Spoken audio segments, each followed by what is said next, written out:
नमस्कार सर्वांना. आज 19 मार्च गुढीपाडवा. काय करावे सोप्या पद्धतीने पूर्ण मार्गदर्शन. गुढीपाडवा हा मराठी नववर्षाचा पहिला दिवस आहे. या दिवशी योग्य पद्धतीने पूजा आणि खास गोष्टी केल्यास सुख, समृद्धी आणि यश मिळते असं मानलं जातं. सर्वात पहिले सकाळी सुरुवात कशी करावी? लवकर उठून अभ्यंगस्नान, तेल लावून अंघोळ करा. त्यानंतर घर स्वच्छ, दारात रांगोळी काढा. दाराला आंब्याच्या पानांचं तोरण लावा आणि त्याचप्रमाणे गुढी कशी उभारावी? लाकडी घ्या. त्यावर रेशीम रेशीम कापड किंवा पिवळ्या केशरी कलरची साडी बांधा.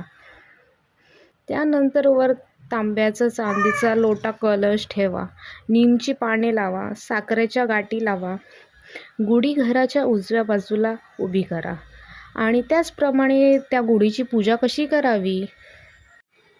प्रथम गुढीला फुले, हळद, कुंकू अर्पण करा. त्यानंतर अगरबत्ती, दिवा लावा. त्यानंतर थोडा नीम आणि गूळ खावा. आपल्या आरोग्यासाठी चांगला आहे आणि देवाला नैवेद्य दाखवायला विसरू नका. आणि आपण कसं तयार व्हावं? नवीन किंवा पारंपरिक कपडे घाला. महिलांनी साडी आणि नथ घाला. त्याचप्रमाणे पुरुषांनी कुर्ती घाला. आणि या सणासाठी खास पद्धतीने कोणता पदार्थ करावा? पुरणपोळी, श्रीखंड, गुळाचे मिश्रण या पद्धतीचे तुम्ही आहार करू शकता. या सणाच्या दिवशी काय करणे टाळावे? भांडण, वाद, नकारात्मक विचार करू नका. घर अस्वच्छ ठेवू नका. विशेष उपाय काय करावे? घरात दिवा लावा. देवाची प्रार्थना करा. नवीन कामाची सुरुवात करा.